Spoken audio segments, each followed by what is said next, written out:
All right, everybody, welcome back to the Industry Innovators podcast. As always, I am your host, Grant Lira, and I am extremely excited today because I am able to bring you guys a world-class marketer, Patrick Pharris.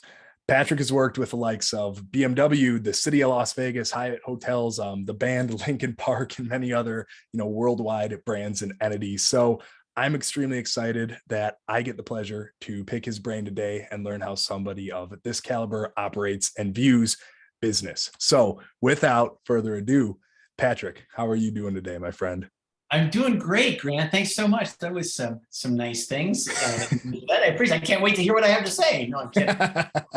For sure, man. And you got a lot because you've done some cool things, and I want to kind of dive into the first thing that I think is really interesting, just so you kind of know who you're speaking to with this audience too. A lot of us are like more advanced business owners, so less of the beginners. We have another podcast for that, but this is more like advanced podcast, and it's cool because I get to dive into like some bigger picture stuff and stuff that gets me really excited.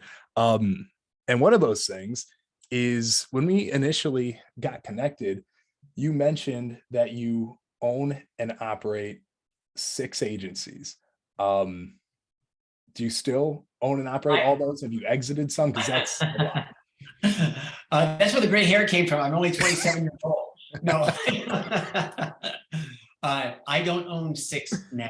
I own 2 now, but I have owned 6 over the last 30 years. So it's been pretty exciting for sure. That is awesome. And yeah, if you own 6, I would want to have a much longer conversation about time management because wow.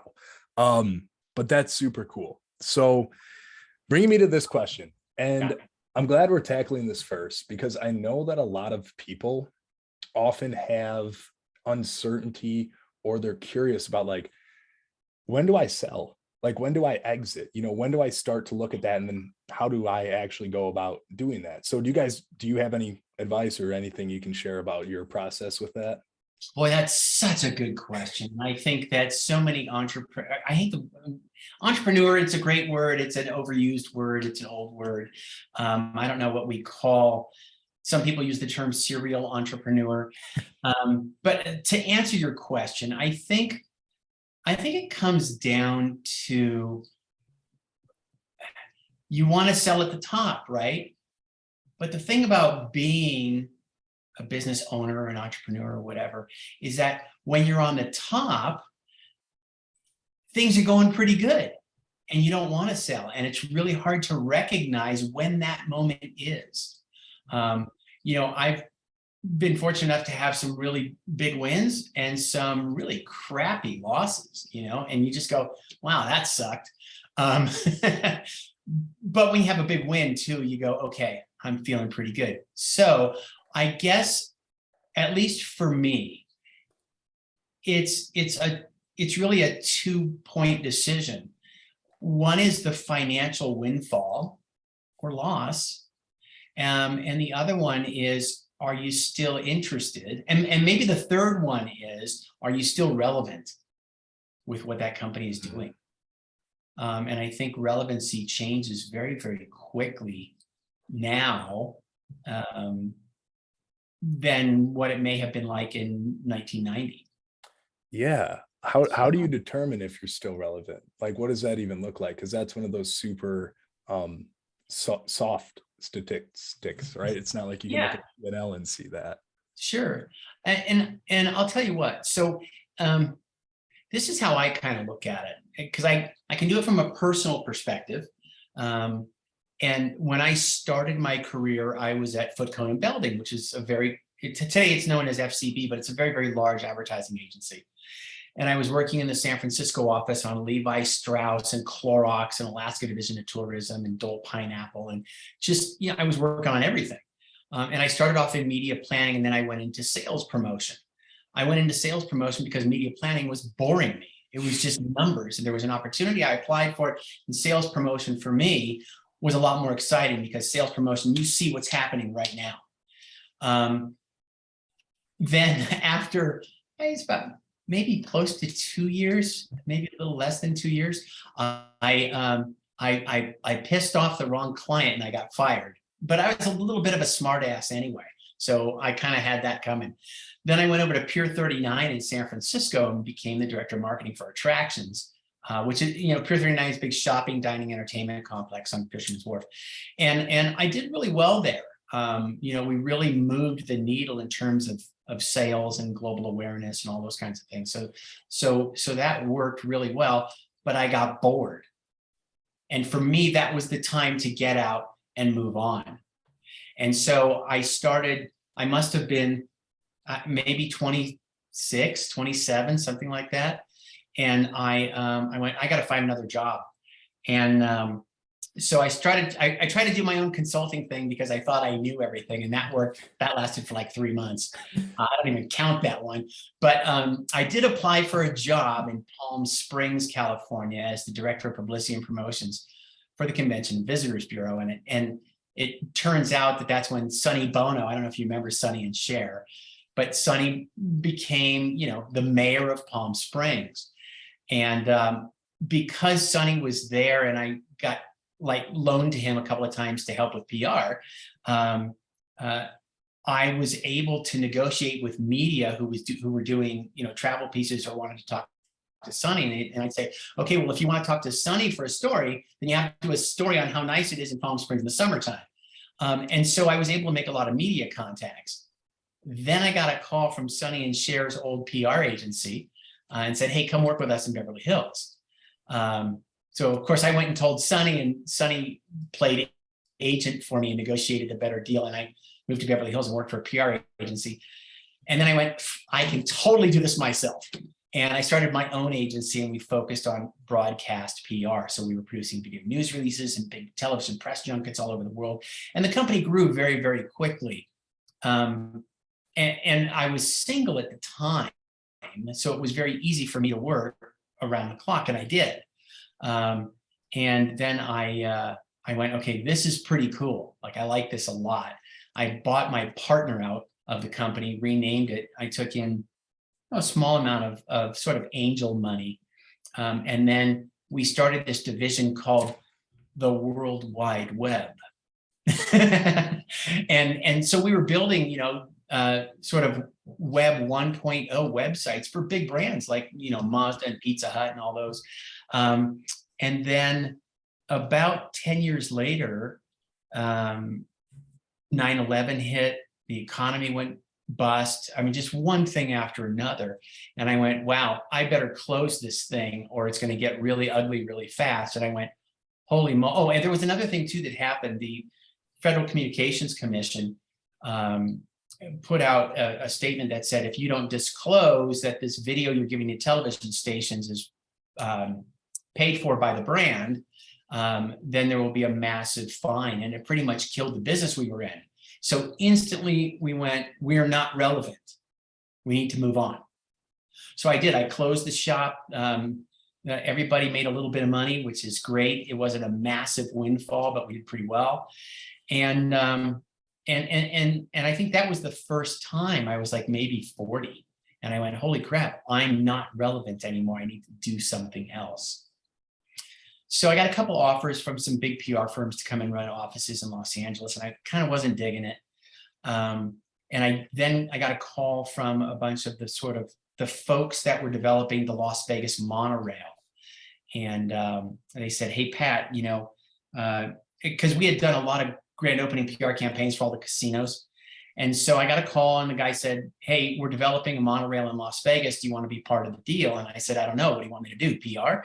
And he said, no. We got to find a way to make money from someplace other than fare box revenue.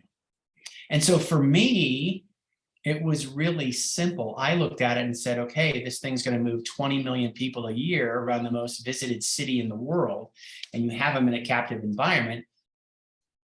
Just sell experiential sponsorships, trains and stations. It was pretty easy.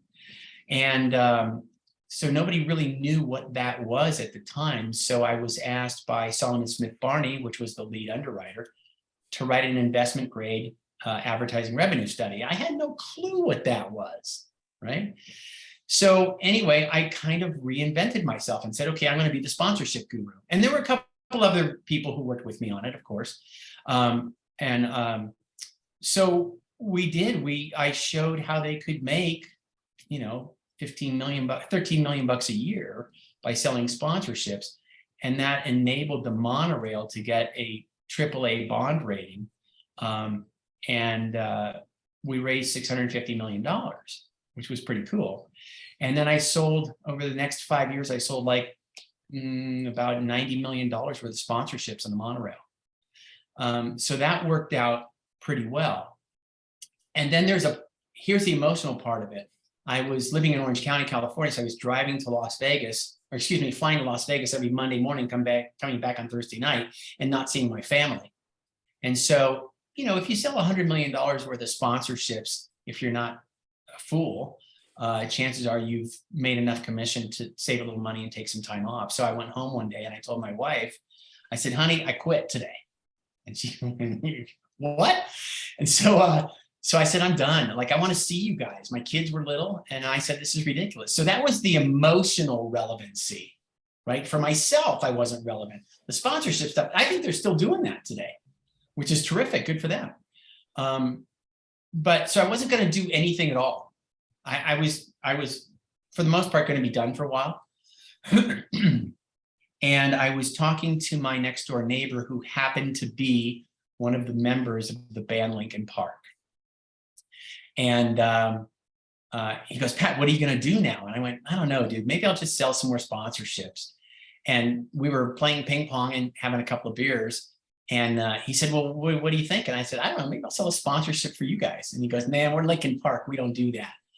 And a couple of beers later, that was, what are you thinking about? And I went, a few $1 million a year, multi-year deal. I think I can put that together.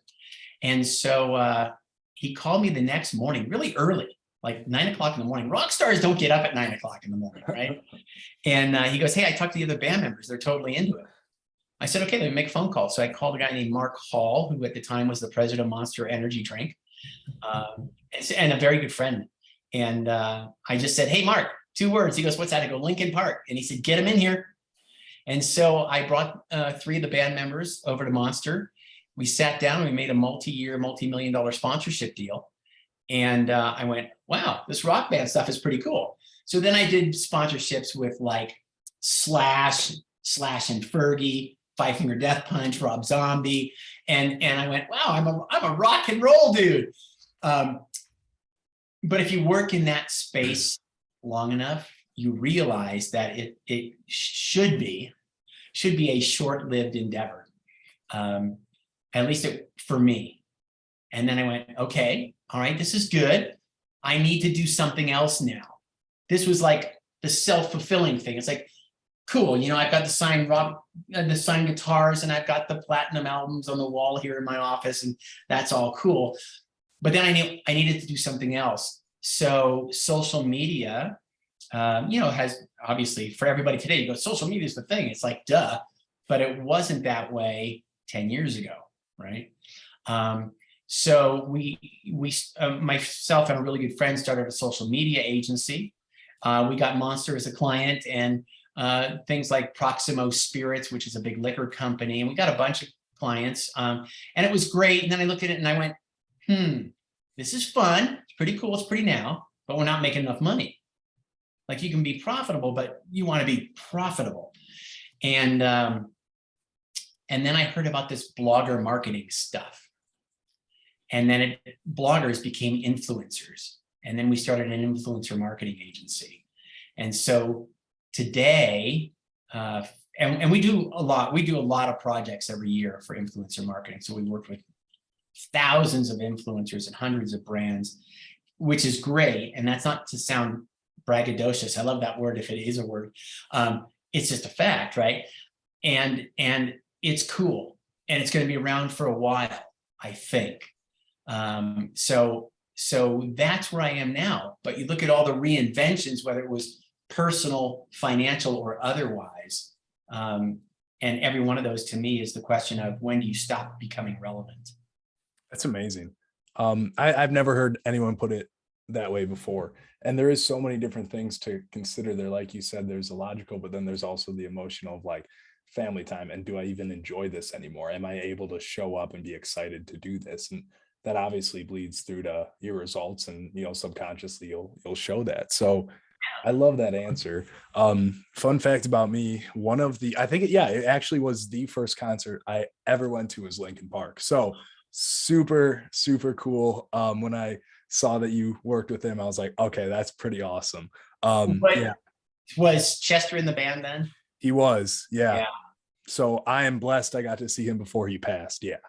Yeah, good guy, super good guy. So they're all really good guys, and they're all highly educated, and they're all really family guys. They're just really cool rock stars. They're not, dorks. The typical like rock star you would imagine. Like, yeah, right. Exactly. Yeah. That's cool. And I don't want to, but yes. So hearing that you worked with him, like, that's so cool right off the bat. I absolutely love that.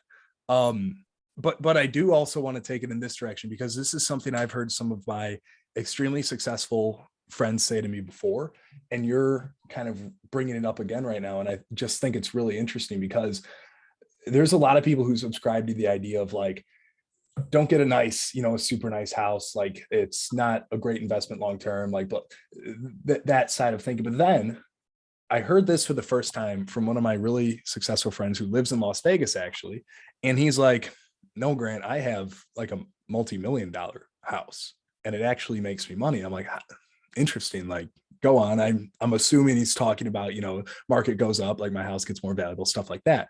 The way that he rationalized it and how he actually sees ROI from the house that he owns right now is he lives in an extremely nice neighborhood, and all of his neighbors are now his clients, because he's next to people who own huge, franchises. He's next to huge like business. Like, it's really interesting how you can do that, where you live can actually become like a central hub of business, and you can work together with people to make everyone more money around you. I think that that's super cool. So you living next to Linkin Park, yeah, that makes a ton of sense. And that gets me into this question then. I think that one of the more important things for us, and how we've seen a ton of growth and how we've opened just honestly so many, like, looking back, if you would have told me I would have some of the doors open today, you would have told me that a year ago that I have today, I wouldn't believe you. But the reason that that's true is because we have been networking and we've met some really, really cool people. So in your life and your businesses, how important is networking and meeting those connections? Because you said you made one phone call, 2 words, Linkin Park. Obviously that was a connection. How important is it? And how did you start like networking? How did you start meeting these people? It's a super great question. There's the first thing that stands out for me was when I was working at Foot Cone and Belding. And this is like 1987, maybe. I went to an industry party, and it was kind of the big to do. It was at a big editing facility in San Francisco, and it was sort of like, it's the big annual party. Everybody goes if you're anybody. I was lucky enough to be invited as a guest of the girlfriend of the owner of the company. So I walked into this party and there must have been 800 people there. Like, it was huge. I didn't know anybody. So I just happened to walk into a room and I started talking to this guy, just a guy. And I said, hey, he goes, well, how did you get invited here? And I said, oh, this lady named Jill invited me. And I guess her boyfriend owns or is a partner in this job. He goes, oh, what's her last name? And so I said her last name, and he goes, oh, that's interesting. He goes, what's your name? And I told him my name, and he told me his name, and he was her boyfriend. Just out of the clear blue sky, I had no idea. And we really hit it off. And then Jill came up and we all said hello. And then he introduced me to his other partner, a guy named Art. And both super great guys. Like, I really, really liked them a lot. So I wrote them a handwritten thank you note for the party. And I mailed it with a stamp. And they both came to my place of work like 2 weeks later when I was at Pier 39. They came over for lunch and they stopped in to see me. And they went, out of everybody, you're the only person who sent a thank you note. I said, well, it's the way I was brought up. You got to have some proper social graces. And they said, what do you do? How can we help you? It was like really, really cool. Both of those guys became involved in one of my companies 15 years later. So that's part of it. I also think there is I'm treading lightly here because I don't want to offend anybody too much. I think that there are some professional social graces that we were taught that may not be taught today, right? And maybe it's because of this darn thing. People don't talk much anymore. They text and they email and they do what we're doing. We're Zooming. And it was that part of interpersonal communication that you'd actually get to know somebody and do stuff with them that's kind of missing. And I think so much can get lost in translation of texting or emailing as opposed to actually seeing somebody's nonverbal communication, facial expressions, those kinds of things. So I think, now I went down a little bit of a path there, but there's a reason for it, is that if you do what you say you're going to do, and you do it with some panache or social graces, you do it in a timely manner, and you do it on budget, you earn yourself an excellent reputation. And I think that people may be losing the importance of personal reputation these days. They call it, oh, it's my brand. Okay, fine. Products have brands. I don't believe people do. Either you're a nice person to work with, or you're not a nice person to work with, or you're just kind of average. So I kind of don't like to be average. It's not me. Some people get by with it. I just try to go to the extremes all the time and not be a jerk about it. So I don't know if that answered your question, but that surely, that networking, like I don't go to Chamber of Commerce meetings and those kinds of things. But in terms of saying, I talked to my friend Grant. Grant thought it might be good for us to connect. I thought I'd give you a call rather than drop a quick email or a text or something. It's just different, 100%. And it's really interesting, right? Because like, obviously getting into like, one of our big goals was like to get into more of like the influencer, spaces in the entrepreneur world, and like meet some of those people, and not just like try to close them or try to collaborate with them or do anything like that, but really try to provide value and actually like become their friends, because that opens up so much more to both of us. Now we say, hey, I know so-and-so, they actually are really good at this. They're like legitimately world-class at it. And that flows both ways. We can obviously come together and learn things from each other. And that's been something where it has been a ton of in-person, interactions. It hasn't happened through email. And a lot of the times it is just like being in a space where they are. Like, for example, my business partner moved to Las Vegas, and that's where he lives now. And that's where we actually were able to interact with people. And, proximity is like a huge thing. If you're out in the middle of nowhere, okay, you're probably not going to be able to bump into those people or meet them. But that's really cool. And I agree. I think that with the internet and Zoom calls and, just like cell phones in general, a lot of that person-to-person communication has been lost, or at least diluted. And then especially when this Zoom calls became kind of like the normal of business, people do, Zoom on business now. A lot of that got even further diluted, where you go to like an in-person event or you go meet somebody in person, it's like a totally different thing. But if you're good at that and you've practiced and you've talked to people and you stay social, it's like, as long as you're a good person and you have good intentions, they're going to know. And the same is true if you don't have good intentions and you're like slimy, like they're going to sniff that out. So I love that advice of just like showing up, being yourself, and really making sure you have something to offer and go down that road. So Yeah, that's, I think I think you nailed it. I think you used the word honesty, and I was just thinking about contracts. I had a conversation with somebody yesterday who was having a problem with the way a contract was interpreted. And, we've all done thousands of contracts. And, a good place to learn how to do contracts is in the entertainment field, the sponsorship world. But, what I told him was, I said, hey, look, here's the sitch. A contract keeps an honest person honest. If there's a dishonest person, they're going to find something. So I don't care how good your attorney is. And it sucks. It sucks when you get in a situation that's just not right. But it does happen. Hopefully not a lot. If you're a good person, it doesn't happen a lot. Right? No, 100%. And we'll start wrapping up here. I want to ask you one more question. Hang on, I'm going to turn on the light here real quick. It's starting to get dark in Colorado. All good, brother. All good. Colorado is beautiful. I love Colorado, by the way. Yeah, it's nice. It's nice.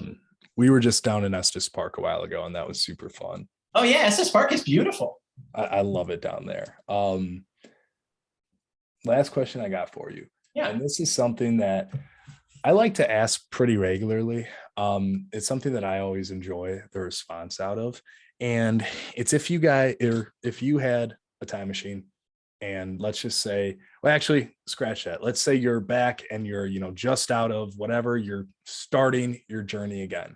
You're at square one before you've had any experience, anything like that, but you have literally all the knowledge that you have right now. Which route are you taking? Are you going the same path? Are you trying to get into the same industries? Is there something new that excites you where you're like, dude, if I knew about this back when I just started, I would have done this. Like, I'm curious. Do you see what I'm saying? Sure. Yeah. Sure, it's a great question. What would you do if you could do anything almost? And you have all the experiences and knowledge that you have right now. Sure. So when I graduated from college and started work, there was no internet, right? I graduated in 1984 from college. And so what we know today as technology being the leading industry, with real estate perhaps being second, there's two things I probably would have, actually three things. One, I would have taken my education more seriously. No, seriously, truly, no, I'm kidding. I think that I may have focused more on real estate as an area of interest.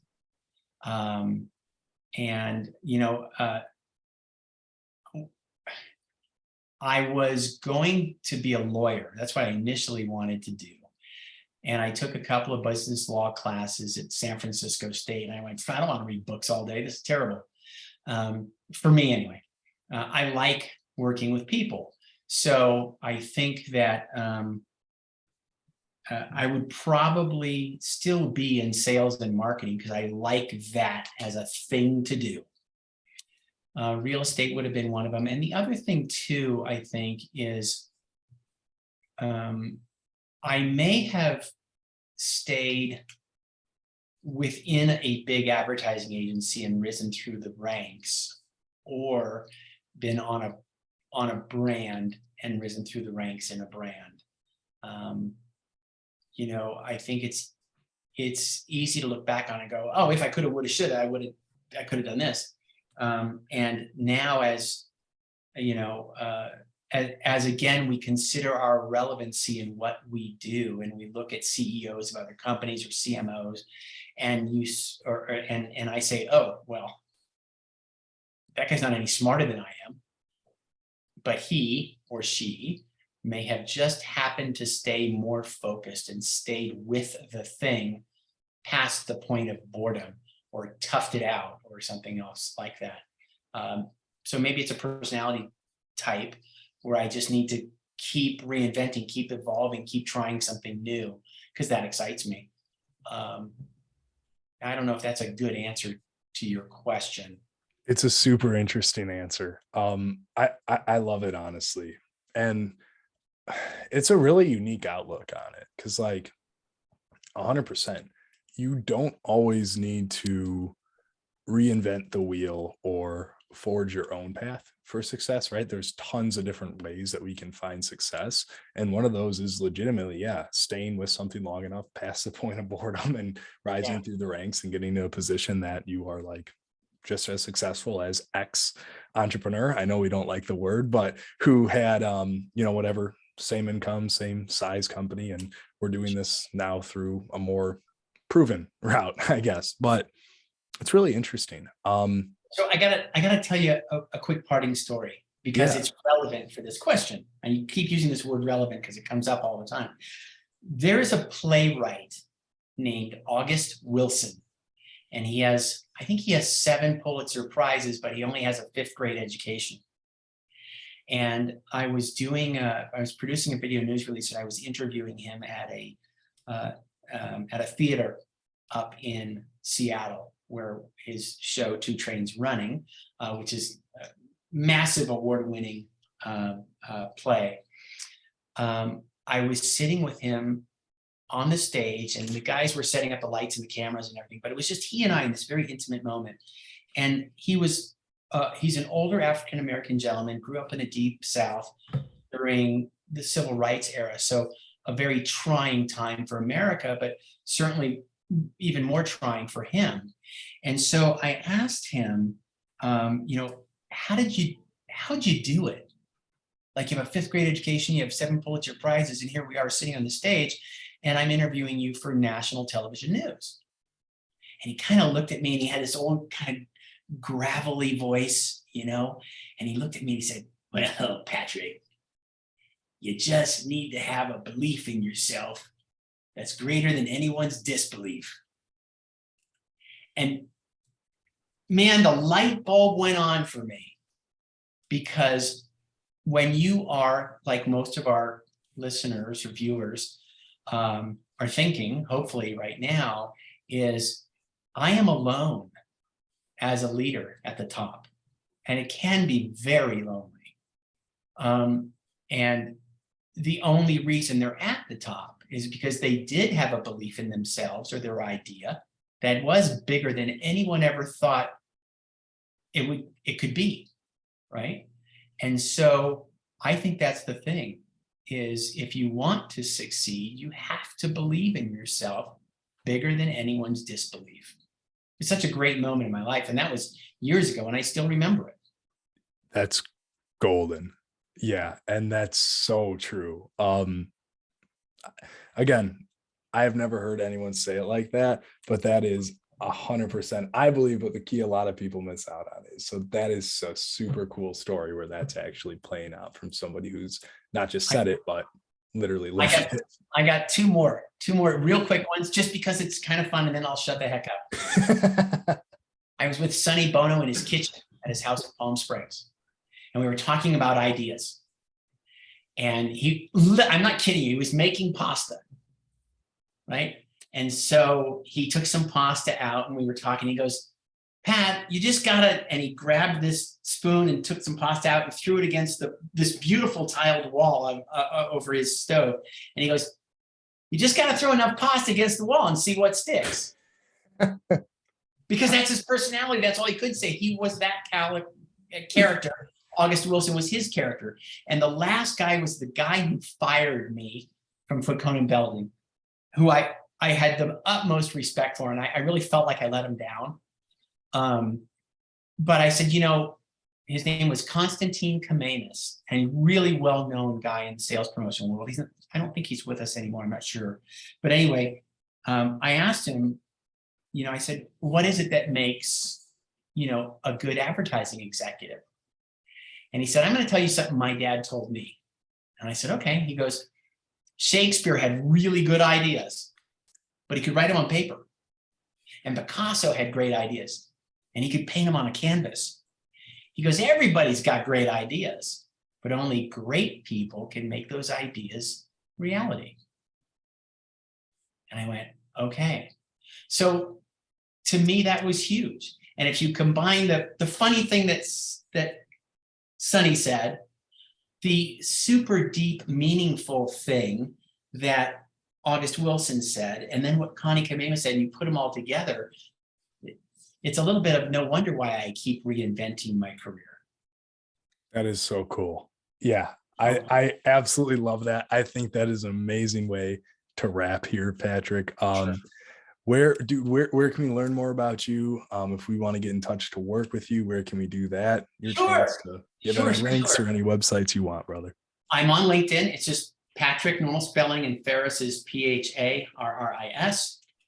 You can email me at patrick@pharrismedia.com. The Pharris Media website is currently undergoing a little thing. There's a little placeholder right now, but you can go to just pharrismedia.com. So Pharris media.com.